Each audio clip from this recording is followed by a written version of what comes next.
them. If you're that scared of black people, don't come around black They're not people. scared, they're tired of it. Well, don't stay away from us.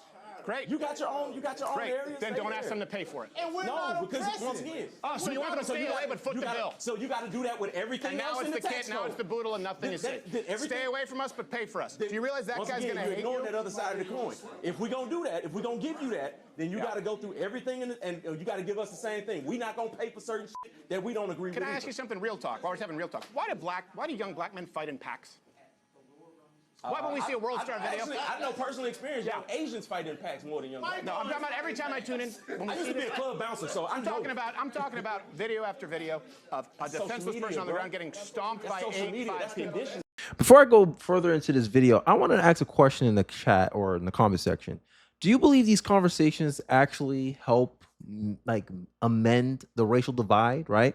Because how I see this as an opportunity for people to, call each other out. And I feel like this is healthy. This is productive because this is how it is in my family. When we have a disagreement, hey, we go at each other like this because I feel like that's where true unity can produce from, because you're calling each other out. You're trying to hold each other accountable. But it seems like, I don't know, like when I read the comment sections, I know like people saying, oh, we're even more tired, right? In the spin jobs. And I understand all that. I understand all the frustration. But I think what Steven Crowder is doing in the short term may seem counterproductive to like racial unity. But I believe that in the future, we'll look back and be like, this was a turning point when, we finally came and united with each other. Instead of looking at each other as black, white, Asian, Hispanic, we look at each other as Americans. Because this is kind of where my kind of philosophy and worldview comes from, is that I don't see all of us as separate, distinct things. I see us as one country, one land, right? We all got, this is our common interest. This is all our homes. I don't care if you're from Philly or from Atlanta or from Florida. This is our country. And I see like, we have to do things in the collective that's in the best interest of protecting this country. And I believe the reparation arguments and feeling like someone owe you something. Nah, no one owe you nothing. No one owes you nothing. Just like the son doesn't pay for the sins of the father, why are you punishing a whole country over what only 2% of the country did to you or due to your ancestors, not even to you, right? And this is what I talk about. Like, you can't make a moral case for reparations, because to get paid from reparations is the same as putting as the slave owner, like you taking advantage of the misfortunes of your ancestors. How you any different from the white slave owners? And this is the argument I'm having. Like, if your ancestor was alive and reparations was giving out, you wouldn't get a single dime. It'll all go to your ancestors who actually suffered racism, who actually suffered slavery. You're just piggybacking off of it. And you don't deserve any of that. No black person alive deserves any reparations. I stand on that. Morally, I stand on that. Because I see it as you benefiting off the suffering of your ancestors. Your ancestors didn't want reparations. Oh, he was promised 40 acres and a mule. Yeah, and guess who took that away from you? Democrats. Let's go through some history. When Abraham Lincoln, before he got assassinated, Abraham Lincoln wanted to do the 40 acres and a mule. But he got killed by the Democratic Party. Guess who was Abraham Lincoln's vice president? A Democrat. And he stopped the 40 acres and a mule. So the very party that blacks vote 77% for, in their history, was the main reason why your ancestors never got the 40 acres and a mule. But then you go to California, vote believing Newsom's going to sign the reparations, whatever bill y'all pass over there. I'm just saying. And the argument here is that what the conservatives here, Steven Crowder's, and I agree with this sentiment, it's choices that's stopping the black community. It's choices, always been and always will be. Not slavery, not the system, your choices, your culture. And I like this little back and forth they had in this clip. For woman is probably in the room because he's there with his kids by himself. I was too. But then we were there at the water slides. My kids are 3. And this happened not once, but about 4 or 5 times, and it happened 3 times with one black kid who was about 5 or 6. Shoved my son out of the way to get on the water slide. Okay? My son did nothing. Shoved him out of the way a second time, came back. My son's 2, 3 years, which is a big deal at that point. And then at one point I look over, Mom, no Dad. And I just go like, hey, he's being aggressive. Okay, comes back the third time. Separate, I go, hey, hold on, you have to wait in line. You know what my son said? My son said, well, Daddy, you know what, maybe he's in a real hurry. We should let him go. That was a different interaction. That kid kept doing it to every other and it wasn't the only one. And you know why? Because I've taught my kid, hey, you're going to have people who look different from you, and it doesn't matter, you treat them well. That kid wasn't. And I'm telling you, along with the empirical, anecdotally, if you have a young white person who has these interactions on a regular basis, and I'd be lying to you if I said they were uncommon, while being told they need to shut up because of systemic discrimination, you're gonna create a generation of racists. I get it. But that child was poorly parented too. I agree. All the time. Hey, Steve, that child was poorly parented. There's no way in the world his mother shouldn't have intervened and whipped his the first time. No, The dad did nothing, Steve? The dad wasn't There was no dad. That's to say that Mom, no dad. Now I say because it's not a race thing. The dad, him and I looked and were like, dude, I get it, right? We're both tired. But here, this kid, I don't know, maybe the dad wasn't there. His mom didn't, and he shoved my son out of the way 3 But times. poor parenting though. Yeah. That's not We run into this all the time. That's what I was about to say. It's poor parenting everywhere. And that creates individuals that grow up to be grown up individuals. Let me give you And one. some of those individuals end up getting positions of power. Well, see, can I interrupt one thing real quick? Yeah, yeah. Actually, because I like the thing about choices. And you were talking about the federal By the department. way, the whitest I'm sorry. But I'm sorry, there's a couple things. You said you ended up in and so you don't have to worry about things that people in South No, I said I've been afforded some things. afforded. Yeah. Why? How are you afforded that? You just happen to land No, here. I sacrificed some things to live in. Correct. Right. You made good choices. I made choices. I And when made we talked choices about that. and we talked about educational standards. But I Why- also had opportunities available Sure, to me too sure. that some people didn't have. Of course, everyone has a different lot for sure. Right. Sure. But you were talking about educational standards. Why is it that the Asian kid does 3 times to 4 times as much homework than the black kid, and the white kid does 2 Conditioning. to 3? Why? Because it's culturally, it's conditioned. Exactly. So why is it That's what better I'm saying. parenting from Asians than white And then we parents? come- Why? You said what? Why is there better parenting? What he's trying to say is, you said bad parenting. Well, I said so why is there better culturally- parenting from culturally Asians teaching- than white parents? Yeah, Correct. culturally, the educational mindset, culturally, when it all comes back among to Asians, choice. they're taught from young Yes. that's primary. Sure. Over anything else, entertainment, Also obeying the law. how you dress, none of that matters. And it's Up here matters. right, Yeah, and they're I also agree. about 3 to Right. 4 times more likely to have a father in the household than a black. That too. That too. Why? Choices. I honestly believe that. And it's not because, you're black, no one's trying to make that argument, right? And this is what I always say is that behavior drives outcomes. We notice that black people participate in this behavior and it's giving them this result. 70% of kids in the black community are raised by single motherhood. So that situation talking about how the kid is pushing over other kids, not respectful of other people's spaces. And if you as a parent try to correct that kid, the mom is the first one to fight you. There's videos on social media of a girl's basketball and the black girl loses the ball or something doesn't go her way, and you happen to be the wrong skin color. She's super aggressive, and the minute someone steps in, that's when you get the buffoonery coming out. And this is the black image. This is what I'm talking about. That you may not feel like it's unfair, but it plays a part. How you conduct yourself reflects on the greater whole of your community. My parents instilled that in me. Hey, Kenny, how you present yourself? You're a representation of the family, of your parents. We don't have that form of unity in the black community. That's one thing I noticed. We don't have that form of, oh, that's them. That's not me, right? But we pick and choose when we want to do that. When it comes to the Democratic Party, black Democrats are like, well, we gotta vote united. Nah.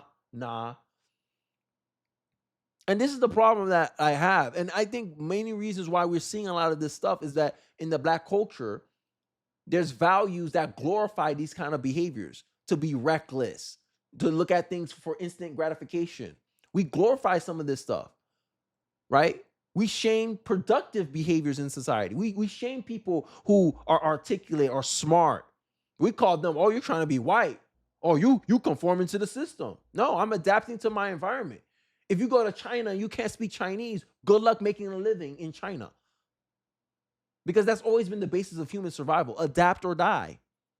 But it seemed like there's this almost entitlement. And I don't know if this is a conditioning due to being around liberals and having liberals have influence over our culture that gives us this mentality where we feel like we're owed something when you didn't go through the atrocities of slavery. That's like a son of a military vet saying he got PTSD, generational PTSD, because his great-great-grandfather survived World War I and it like, no, everyone's gonna be like, bruh, you trying to steal you're trying to participate in your father's valor. You didn't do what your father did. And that's the same argument I'm making with these people who feel so much like they owed reparations. Oh, I'm gonna take reparations in behalf of my parents.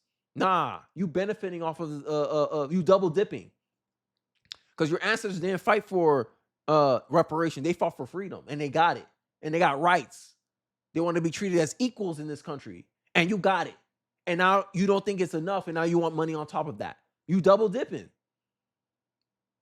Like this is what I'm talking about with like this mentality, this that you feel like you owed something. No one alive was a slave owner, and you weren't born a slave, so you ain't owed nothing.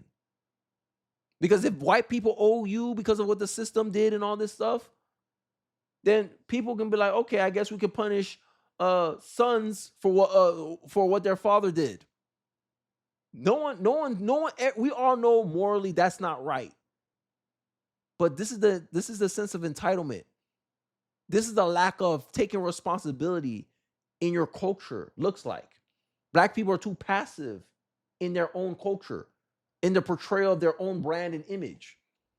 And instead of doing things to go against it, they find comfort in this. They make excuses for this, using racism as an alibi. When in reality, your behaviors defines more of your outcomes than your skin color ever could. Even at the peak of slavery, Black people were able to conduct themselves a lot better than Black people today. Like Black people today face less racism than the Black people in the past. Yet we had a stronger social unit. We were more self-reliant on our own skill sets. We want to create a value for ourselves and our communities. And now, Black people, the richest they ever been, the freest they ever been, in the least racist time they ever been in America. And you guys complain about racism the most. You complain more than the people who actually suffered the peak of racism and slavery. I always follow these words by Frederick Douglass, and I think this is what kind of warps my mentality. This is why sometimes I don't take anything these Black liberals or Black people when they complain about racism seriously. Because Frederick Douglass said that he may have been a slave in body, but he was a free man in his mind. Just because he was a slave in body didn't mean that he had to be a slave mentally. And I think in modern day Black America, it's like the opposite effect. They're free in body, but they're enslaved mentally. And I believe the mental slavery is this victim mindset. I'm gonna have these Negroes voting Democrat for 200 years. Lyndon B. Johnson allegedly said that. And you're doing exactly as you're supposed to, according to that quote. And I'm like, do the Democrats still serve the Black interest? When you look at the outcomes for Black America to move forward, to truly have power and not be dependent on white guilt, is Democrats still the path to that? In my estimation, in my political calculation, it's no. And this is why I agree with Steven Crowder and his producer over there, that it's choices that's holding the Black community back. Their choices to vote Democrat, their choices not to condemn certain negative out aspects of their culture, the culture of not holding each other accountable, not calling out each other's mess. And when someone does call out each other's mess, like Stephen A. Smith calling out Jasmine Crockett to be a better congresswoman, you guys choose to shame him instead of saying, he has a point, Jasmine Crockett, you need to do better. We need to demand more excellence from our representatives. Instead of saying that, y'all choose to bash him, disrespect him.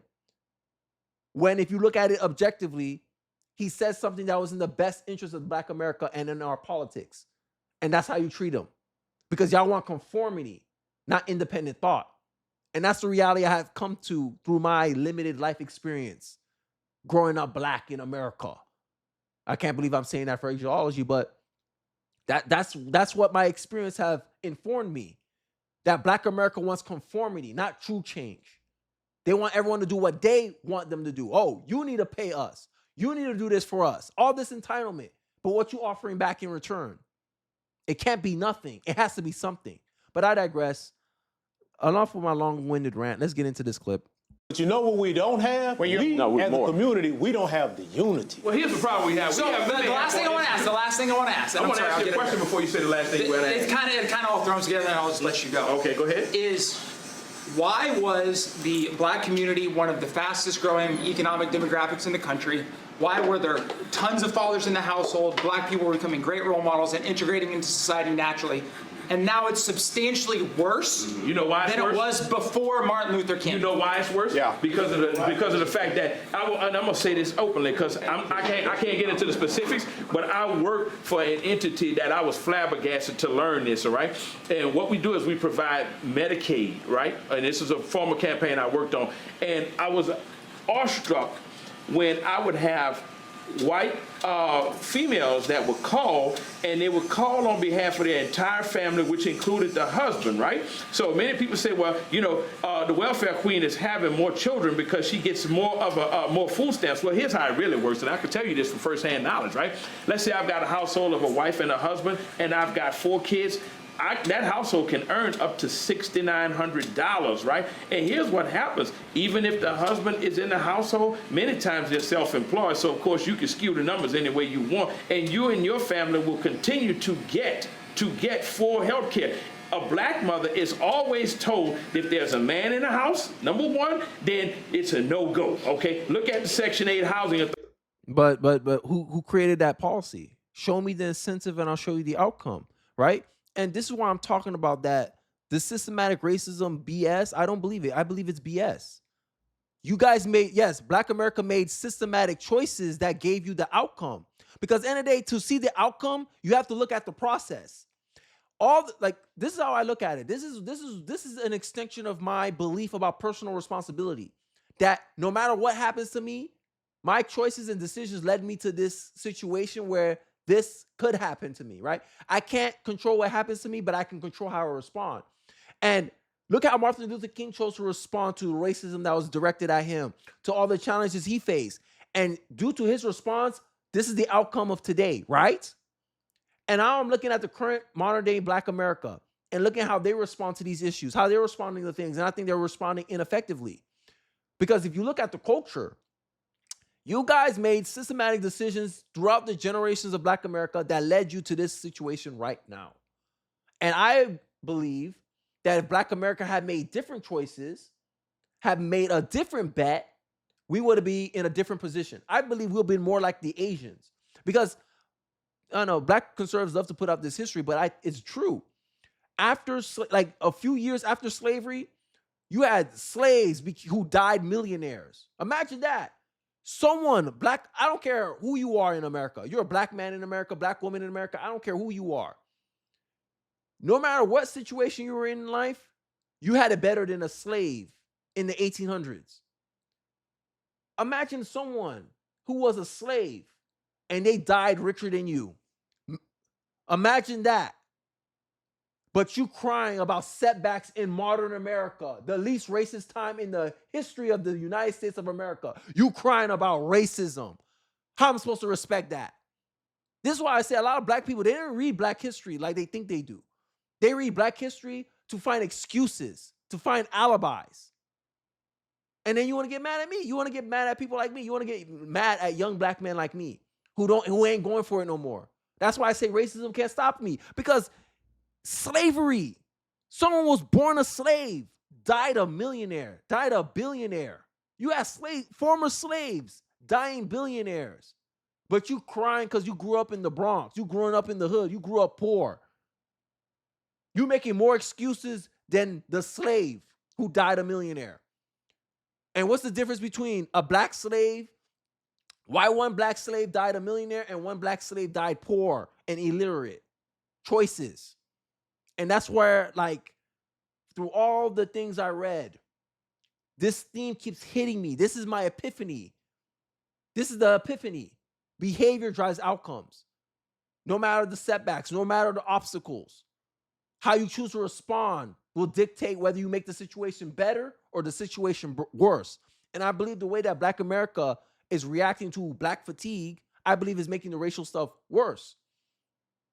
That's just my honest opinion. Let me know yours in the comment section below. Started. Now, here's what happened, and you want to know what happened. What caused? I agree with everything you're saying. Yeah, what caused the problem in Black America? What caused the problem in Black America is the fact that when the father became absent in the home, right? When he became absent in the home, it left the mothers to bear the brunt. So, to answer your question, do we have more influence in some areas? Perhaps, but ask yourself this: do we have more influence economically? Because if you go back and you look, prior to the civil rights movement, let me tell you something right now. You had more black carpenters and tradesmen all over the place. Overwhelming. Yeah, that's right. But the problem is, again, if you agree with that, then you'll agree with the fact that if it had not been for the change in the systemic dynamics, that black men would still be in the home or what have you. Right. And the black family would still be doing it. Federal government policy has not been instituted to help black people ever, but really to make them dependents of the state when they were doing just damn fine without the federal government that you want in more people's lives. Yeah, exactly. Right? And this is something that, I know I got a black liberal mad about me making this video, but I don't give a damn, right? Because if you look at black history, there's always been two visions of how black America moves forward. The Booker T. Washingtons of the world and the W.E. Du Boises of the world. The Booker T. Washingtons of the world says, hey, focus on the human capital. Let's become valuable. Let's get skills. Let's become entrepreneurs. Let's become economically valuable. Let's focus on us. Government do nothing for me. That's Frederick Douglass. Then you got the W.E. Du Boises of the world. Government, do everything for me because you owe me. Right? That's the W.E. Du Boises of the world. That they want to focus on politics, political power. The government got to give us special advantages. The government got to give us programs and this to help us. And that makes you dependent on the state. Craziness. And I just look at it that if the popular opinion in Black America was that of the vision of Booker T. Washington, we'll have been like the Asian people. People are gonna be looking at you. People are gonna be looking at this skin color and be like, "Oh, I bet he's a smart kid. I bet he's good at math. He's good at math and he's good at sports." That's how they would be looking at black people. This is my vision. This is my interpretation. If history went a different way, if history in the black community was more lenient on focusing on human capital, developing the human aspect, the human skills of Black America instead of focusing so much on politics. Black America made a too much of a bet on politics and made them dependent on politics. This is why Black America votes 77% for the Democratic Party. Because many of Black Americans unconsciously or consciously believe that politics, aka reparation, is the way that they're going to make it out of their situation. Instead of looking in a mirror and saying, I'm the one who's going to have to get myself out of this situation because I have to make the choices. I have to make the sacrifices. I have to make the decision. And that's how I ran my life. I'm a living testament to my sentiment about racism can't stop me because it has never stopped me. I compete against the best student. I don't compete against just black people. I compete against everybody. I'm not trying to be the best black student. I'm trying to be the best student. And this is the mentality. This is the mentality, this helpless mentality that the liberals have instilled in the black community. But I digress. Let's wrap up the video. And it's almost like reparations would be the same thing. My question to that is, why is that a problem for white America? And we were already... Because it's one country. Because it's what? We are one country, and the problems of one community... We're not one country. We're an entity. We're a corporation. The United States is a corporation. It's not a country. You see the perspective that they have, right? This is what I'm talking about black exclusionist. Like these people, they pretend that they're being discriminated against when in reality, a lot of these black people, right? And not all black people, but there's a lot of them, like a large, like a minority of them that they exclude themselves because of their skin color. They're like, oh, I'm black. I'm not supposed to do that. I'm not supposed to vibe with that. They take themselves out of situations. They isolate themselves using their race as a filter. And then if white people play the same game, they're going to cry foul. Oh, white flight. They're going to cry. And this is the problem that I think many Americans are having. Because this is where my American first comes out. Like, make it make sense. You know more about me based on my nationality than my skin color. Because there's a lot of black people around the world. But when you say I'm an American, you know there's certain distinctions that come with that. You know there's a certain culture that comes with that. And black people doing these kind of things, it doesn't help race relations. Oh, you see yourself as separate from the country, but you want to influence the country, but you want to demand from the country, but you expect the country to do what's in your best interest, but you don't want to be a part of the country. And this is what I'm talking about. This is why you get a lot of these black nationalists based on ethnic skin color. That's why. While I'm a nationalist based on civics, based on our common interest in the country. Because if the country sink, we all sinking with it. Regardless of where we live at, who we are, what's our skin color. This is our country. And they're doing things that I believe is counterproductive to the sustainability and the future of the country as a whole. Because they believe that we are different. And this is why I say that Democrats need identity politics. They need black people to think this way. And I'm trying to fight against that sentiment.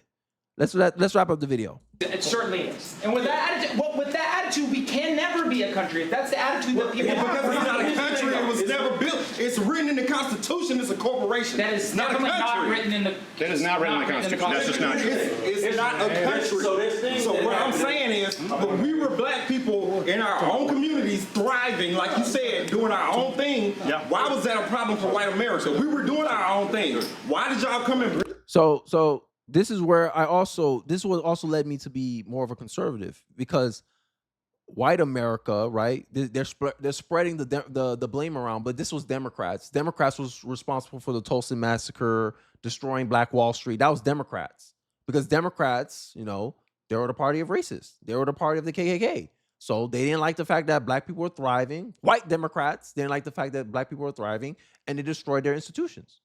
Right? Until they realize, we can use these people to slang the game in our favor to win political power. And this is where I get this sentiment that a racist will never do something that will go against their own personal best interest. And the Democratic Party is the best example of this.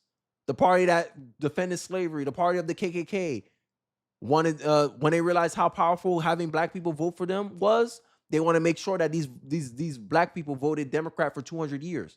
Lyndon B. Johnson allegedly said that. A person who was formerly part of the KKK, Lyndon B. Johnson, that passed that bill against his own Democratic Party. He got majority of support from the Republicans to pass the Voting Rights Act of 1965. But who gets all the credit? Democrats, right? But you don't know the context of the history. I'm just saying. And Lyndon B. Johnson, to not get ostracized from his Democratic Party, he spun it to say, hey, look, if we can get these people on our side, we can win elections for the next 10, 20 years. It was a political play. And I don't want to argue whether Lyndon B. Johnson actually changed his mind on slavery or not, or did he ever convert of not being a racist or not. I'm not arguing that. I'm arguing the politics of it. That even a racist will do something in his own best interest. A racist will never let racism get in the way of what's in his own best interest. And that's what I focus on. Value. That's what Booker T was arguing about. I don't want love. I want respect. Back in the 90s, in the 60s, welfare was trying to pay black people to take that system. But black men had too much pride. That's why sometimes I feel like I was born in the wrong era. I feel like I relate more to black men in the 1950s, 40s, than I relate to black men in the 2000s, in the 2020s. Because I don't see a lot of black men with my mentality. Racism can't stop me. I don't care what obstacle face me. I don't care what happens. I'm going to respond that's in the best interest of myself and my family. And I won't let nothing get in my way. I won't let nothing stop me from my goals and what I want. And I'm willing to sacrifice for that. But it seems like for too often in the black community, we worship instant gratification over delayed gratification. And delayed gratification is the number one marker of success. Your ability to persevere without reward. And it seems like we always want something quick. And that's a cultural thing. And when you want something quick, you do reckless actions. Gambling, scams, crime, theft. That's what's driving black crime, not poverty. I argue culture. But that's just my thoughts. Let me know yours in the comment section below. I know I ranted a lot on this video, but hey, It's one of the weekend's videos. I love to talk about these topics. Let me know your thoughts and perspective on this in the comment section below. Do you agree with me? Is it a culture thing, or do you actually disagree with me and you think, no, Kenny, it's a system? Tell me why. Let me know your thoughts in the comment section below. I'd like to hear what you guys have to say. Don't forget to like, comment, subscribe. Please share this video if you feel so inclined. It really does help me on the algorithm, and I'll catch you guys on the next one. Peace.